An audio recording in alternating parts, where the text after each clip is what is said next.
Bayangkan, sebuah rudal siluman AS menembus langit malam Iran dan menghantam kompleks strategis di Qom. Tidak butuh waktu lama, Iran membalas. Bukan hanya dengan rudal, tapi dengan milisi, drone, bahkan siber. Konflik ini tidak seperti perang biasa. Ini perang yang tidak selalu terlihat. Dan saat dunia masih bertanya siapa yang menekan tombol lebih dulu, satu hal jadi jelas. Konflik hibrida telah dimulai. Jangan lupa klik like dan subscribe, karena kami akan terus menyajikan fakta-fakta tak terduga di balik kehidupan nyata. Tanggal 3 Januari 2025, pukul 2:27 dini hari waktu Tehran, sebuah ledakan besar mengguncang langit kota Qom. Sumber suara berasal dari arah kompleks militer bawah tanah Iran, yang selama ini dikabarkan menyimpan fasilitas komando pertahanan udara dan nuklir. Beberapa jam kemudian, Pentagon merilis pernyataan singkat, target militer Iran telah berhasil dinetralisir. Bagi dunia, pernyataan ini bukan sekadar informasi. Ini adalah deklarasi tidak resmi bahwa Amerika telah menyerang langsung Iran. Media internasional langsung memunculkan tajuk krisis Teluk Baru, membandingkan insiden ini dengan invasi Irak tahun 2003. Tapi serangan kali ini berbeda. Tidak ada tank, tidak ada pasukan infanteri, hanya drone, misil, dan sinyal elektronik. Menurut laporan dari Al Jazeera dan BBC, rudal yang digunakan adalah AGM-158B, JAASSMIR, rudal jelajah presisi tinggi yang mampu menghindari radar. Dengan jangkauan lebih dari 900 km, rudal ini diluncurkan dari B-2 Spirit Bomber yang tidak pernah memasuki wilayah udara Iran. Artinya, Amerika menyerang tanpa meninggalkan jejak di darat. Tapi pertanyaannya, mengapa sekarang dugaan terkuat mengarah ke aktivitas uranium enrichment Iran yang meningkat tajam sejak awal Desember 2024? Menurut laporan IAEA, Iran berhasil mencapai level pengayaan hingga 84%, hanya sedikit di bawah tingkat senjata. Hal ini memicu alarm di Washington dan Tel Aviv. Namun bukan hanya soal uranium. 3 hari sebelum serangan, sebuah drone Iran dilaporkan mendekati pangkalan militer AS di Kuwait. Pihak Iran menyebut drone itu sedang uji navigasi, tapi bagi Amerika, ini adalah provokasi. Dan seperti sejarah berulang, satu provokasi kecil bisa memicu badai besar. Presiden AS saat itu di tengah tekanan domestik dan politik pemilu, memilih jalur presisi terbatas. Targetnya bukan ibu kota, bukan kompleks sipil, tapi saraf sistem pertahanan bawah tanah. Namun, serangan itu menimbulkan konsekuensi yang jauh lebih luas daripada yang diperkirakan. Beberapa jam setelah ledakan, jaringan listrik di bagian barat Iran padam total. Lalu, sinyal radio pendek di Irak Barat mulai aktif. Sinyal ini dikenal oleh para analis militer sebagai kode aktivasi yang sering digunakan oleh kelompok milisi Syiah pro-Iran. Keesokan harinya, 4 pangkalan militer AS di Suriah dan Irak dihantam roket Katyusha dan drone kamikaze. Kelompok yang bertanggung jawab adalah Liwa Al-Wa'ad Al-Haq, salah satu proksi Iran paling disiplin. Namun mereka tidak mengklaim secara langsung dan menyebutnya sebagai respon rakyat atas penjajahan udara Amerika. Bagi dunia, ini pertanda jelas, Iran tidak membalas secara langsung, tapi mereka punya tangan-tangan lain yang siap bergerak. Inilah pola perang baru, perang tanpa negara, tapi dengan konsekuensi kenegaraan. Amerika mungkin menargetkan bunker, tapi yang meledak adalah rantai kemarahan lintas batas. Laporan dari SIPRI menyebut, sejak 2022, Iran meningkatkan pasokan senjata ringan dan drone ke lebih dari 8 kelompok bersenjata di Suriah, Yaman, Lebanon, dan Irak. Dan kini, semua mata mengarah ke satu pertanyaan besar. Apakah serangan AS ini disengaja sebagai pemicu konflik atau hanya serangan pencegahan yang lepas kendali? Karena sejak rudal itu jatuh, dunia tidak lagi bicara soal sanksi, tapi soal eskalasi. Bab berikutnya akan mengupas bagaimana Iran membalas, bukan hanya dengan kemarahan, tapi dengan rudal-rudal presisi yang menguji batas sistem pertahanan Barat. 3 hari setelah serangan rudal Amerika, dunia melihat jawaban Iran. Pada 6 Januari 2025, pukul 1.12 dini hari, lebih dari 24 rudal balistik diluncurkan dari beberapa titik di Iran menuju pangkalan militer AS di Irak, Suriah, dan wilayah Teluk. Rudal-rudal itu bukan rudal biasa. Mereka berasal dari keluarga Fateh 110, Zolfagar, dan varian terbaru Khaybar Shekan, rudal darat ke darat yang didesain untuk jarak pendek hingga menengah dengan hulu ledak konvensional. Laporan dari Al-Mayadin dan Reuters menyebut rudal-rudal tersebut berhasil mencapai beberapa target militer AS, termasuk pangkalan di Erbil dan Ain al-Asad.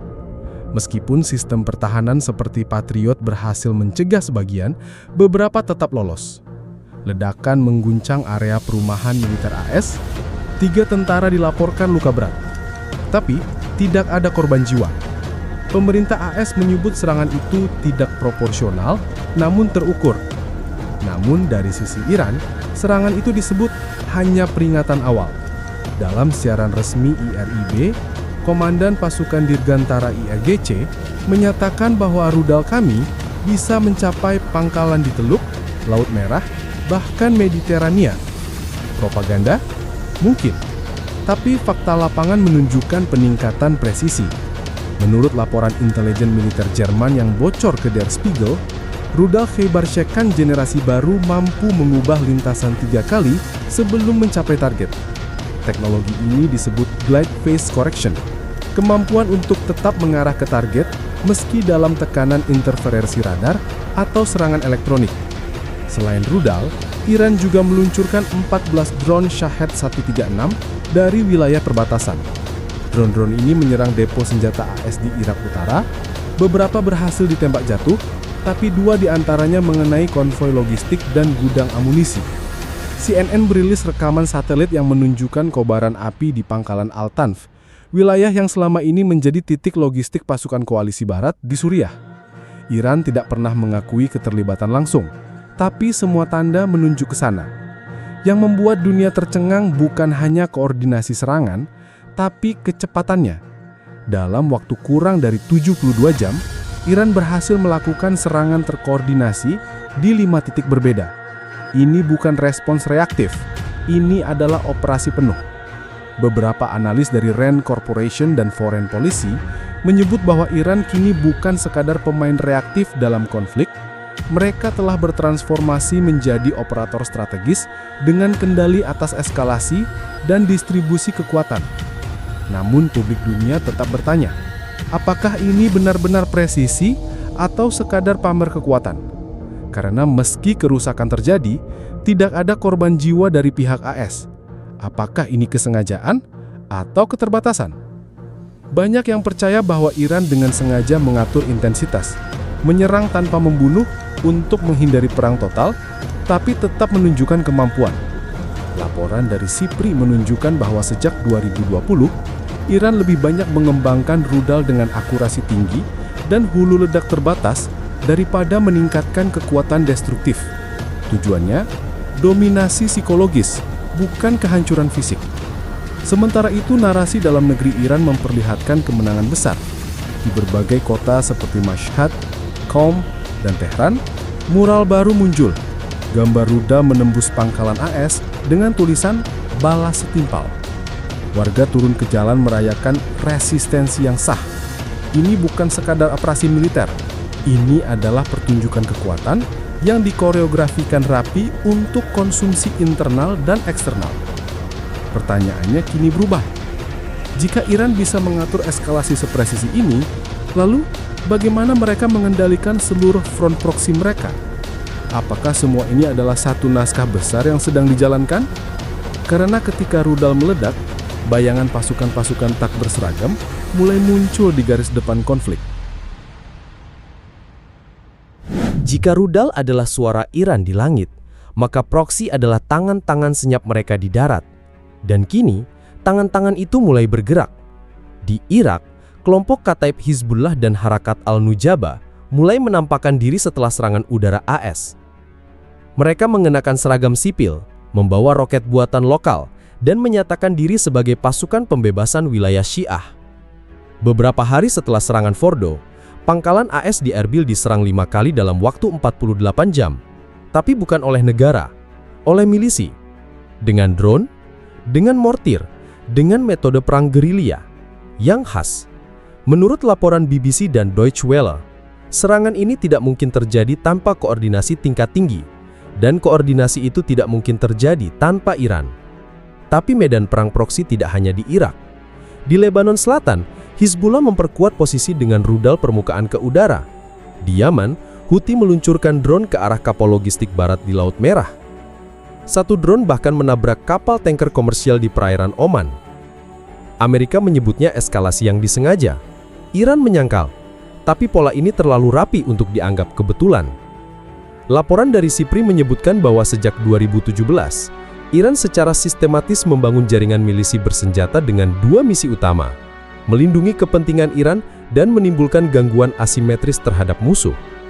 Proksi ini punya keuntungan besar, tidak mengenakan seragam resmi, tidak terdaftar dalam pasukan nasional, dan jika tertangkap, tidak bisa langsung dikaitkan dengan Teheran.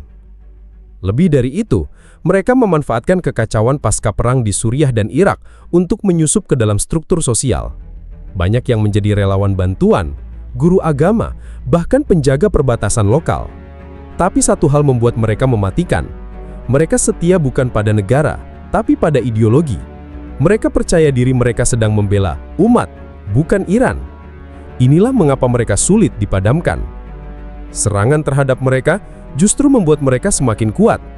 Martir dijadikan simbol, kematian dijadikan narasi. AS, Israel dan beberapa negara Arab mencoba memecah jaringan ini. Namun setiap pemimpin yang ditangkap, muncul dua pemimpin baru yang lebih radikal. Saat ini, para proksi Iran tidak hanya bergerak secara fisik, mereka juga aktif secara digital. Lewat kanal Telegram, video YouTube, bahkan akun TikTok, mereka menyebar propaganda dan merekrut simpatisan. Menurut laporan Atlantic Council, ada lebih dari 1.300 akun proksi aktif menyebarkan disinformasi, mulai dari narasi anti-Amerika hingga glorifikasi serangan balas dendam. Dan ini baru permukaan.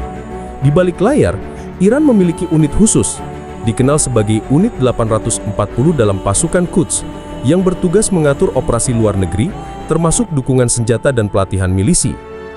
Mereka menyediakan tidak hanya senjata, tapi juga skenario, strategi dan rute logistik. Banyak milisi dilatih di kamp-kamp rahasia di perbatasan Iran-Irak, lalu dikirim ke zona konflik. Proksi inilah yang membuat konflik Iran tak pernah terbatas di satu lokasi. Mereka bisa menyerang di Suriah, lalu muncul di Yaman, menyusup di Lebanon, lalu mengguncang Teluk. Pertanyaan sekarang bergeser. Bagaimana menghentikan perang jika para pelakunya tak memakai seragam, tak punya markas, dan tak pernah mengakui keterlibatan langsung?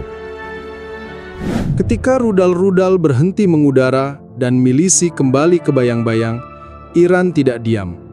Mereka hanya mengganti senjata. Bukan lagi misil atau drone, tapi sinyal, algoritma, dan narasi. Perang berikutnya berpindah ke layar, laptop, ponsel, bahkan akun-akun sosial media. Dan serangan dimulai tanpa suara, tanpa ledakan. Tapi dampaknya bisa lebih mematikan. Sejak 2020, Iran telah membangun unit siber ofensif yang dikenal dunia dengan nama APT-39 dan Charming Kitten. Mereka tidak menyerang instalasi militer, tapi jaringan rumah sakit, bandara, dan fasilitas minyak negara-negara lawan. Laporan dari FireEye dan Recorded Future menunjukkan bahwa unit ini menyerang data biometrik pegawai militer AS, mencuri log aktivitas militer, bahkan mengakses kamera internal bandara milik Israel. Target mereka bukan penghancuran, melainkan infiltrasi. Mereka ingin tahu siapa bergerak kemana, siapa menyuplai siapa, dan siapa yang membocorkan informasi. Namun tak hanya Iran yang bermain, Israel dan AS juga menyerang balik. Dalam satu insiden 2022, data stasiun pengisian bahan bakar di Teheran dibajak, dan layar-layar SPBU menampilkan kalimat, "Kamu sudah diserang, minta bensin ke pemimpin tertinggi." Iran membalas, server surat kabar Israel diserang, data warga bocor, rekening bank dibekukan. Dunia menjadi cermin. Dua negara berperang tanpa saling menyentuh secara fisik. Tapi yang lebih membahayakan justru perang di media sosial. Dalam 3 tahun terakhir, ratusan akun palsu dengan wajah-wajah buatan AI menyebarkan narasi pro-Iran di Facebook, TikTok, dan X, dulu Twitter. Tujuannya bukan untuk mempengaruhi Barat, tapi memecah belah dunia Arab dan menanamkan kebencian terstruktur terhadap AS dan sekutunya. Menurut NATO Cyber Center, lebih dari 17 juta interaksi online dalam 1 bulan terakhir terindikasi berasal dari botnet yang dikendalikan dari luar Iran. Mereka menyebar rumor, membentuk opini, bahkan memanipulasi hasil polling. Narasi-narasi seperti Amerika ingin pecah belah Syiah dan Sunni, atau Israel diam-diam mencuri air tanah Lebanon, disebarkan ke ribuan grup WhatsApp dan Telegram setiap hari. Lalu muncul influencer bayangan, akun dengan jutaan follower palsu yang membela narasi Iran sambil menyerang aktivis oposisi. Mereka seperti selebgram, tapi dibayar untuk mempengaruhi opini geopolitik. Di tengah semua ini, militer Barat tidak bisa sekadar membalas dengan bom, karena ini adalah wilayah tanpa peta. Tidak ada garis batas, tidak ada bendera. Iran tahu mereka tidak akan menang jika bertarung terbuka. Tapi jika pertarungan dipindahkan ke dimensi yang tak terlihat, mereka bisa membuat lawan bingung, publik bingung, dan opini global pecah. Strategi ini disebut soft kill doctrine. Menang bukan dengan menghancurkan, tapi dengan membuat musuh tidak tahu siapa yang benar, siapa yang salah. Itulah esensi dari konflik hibrida. Tidak harus ada bom. Cukup layar yang menampilkan kebohongan berulang sampai yang palsu terasa nyata. Dan pada saat semua orang sibuk menyalahkan satu sama lain di media sosial, Iran hanya tinggal menunggu waktu. Dulu, perang dimulai dengan deklarasi. Sekarang, perang dimulai diam-diam, di server, di kanal pesan, atau di lorong bawah tanah yang tak bertanda. Apa yang kita saksikan di Iran, Irak, Suriah, hingga Teluk bukan sekadar konflik wilayah. Ini adalah gambaran utuh dari konflik generasi baru, konflik hibrida. Dalam konflik ini, pelakunya bisa negara, bisa bukan, sumbernya bisa misil, bisa meme, dan medannya bisa sama nyata seperti bunker atau semaya postingan anonim di media sosial. Iran adalah contoh paling kompleks dari konflik ini. Mereka memadukan kekuatan negara, milisi, siber, informasi, agama, dan sejarah. Menurut RAND Corporation, model Iran dianggap sebagai prototype of asymmetric statecraft, model kenegaraan yang menghindari kekuatan frontal tapi memaksimalkan kerentanan lawan. Dunia menyebut ini strategi bertahan, tapi Iran menyebutnya mukawamah, perlawanan yang tak bisa dipadamkan karena tidak punya pusat. Itulah sebabnya konflik ini sulit diredakan. Tidak ada satu pintu yang bisa ditutup, karena begitu satu rudal diredam, 5 akun propaganda muncul. Satu milisi dibekuk, muncul 3 kelompok baru dengan wajah sipil. Israel, Amerika, Saudi, dan Barat bisa saja menyerang Teheran, tapi mereka tidak pernah benar-benar menyerang sistem konflik Iran, karena sistemnya tidak terlihat. Itulah mengapa banyak pihak menyebut ini perang tanpa nama. Tidak ada deklarasi, tidak ada akhir, karena setiap eskalasi hanya membuka babak baru. NATO sendiri mulai memasukkan doktrin respon hibrida dalam struktur pertahanan mereka. Bukan hanya rudal, tapi juga tim debunking, influencer counter-naratif, hingga kerjasama intelijen siber.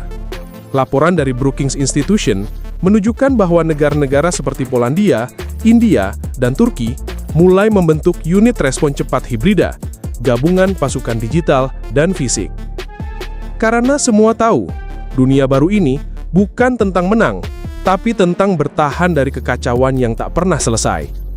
Dan itulah yang Iran pahami lebih dulu, bahwa di abad ini, stabilitas bukan dicapai dengan dominasi, tapi dengan kemampuan membingungkan musuh. Mereka tidak ingin memenangkan pertempuran. Mereka hanya ingin memastikan bahwa tidak ada pihak yang bisa tidur tenang. Dan sejauh ini, strategi itu berhasil. Lihat saja, Amerika tidak tahu apakah harus menyerang atau berdamai. Israel terus menebak siapa musuh sebenarnya. Dan negara-negara Arab terpecah antara ketakutan dan kebutuhan. Kondisi ini membuat konflik hibrida menjadi senjata politik. Siapapun yang bisa mengendalikannya, bisa menunda kekalahan tanpa perlu meraih kemenangan. Bahkan negara-negara yang tidak punya rudal pun kini menyiapkan pusat perang informasi, karena tahu Mungkin bukan tentara yang memulai perang berikutnya, tapi sebuah narasi, akun bot, atau video viral. Apa yang terjadi di Iran setelah dibom, lalu membalas dengan rudal, proksi, siber, dan medsos adalah contoh sempurna bagaimana dunia sedang berubah. Kita tidak bisa lagi bertanya kapan perang dimulai, karena perang itu sudah dimulai. Tapi kita tidak selalu sadar sedang berada di dalamnya.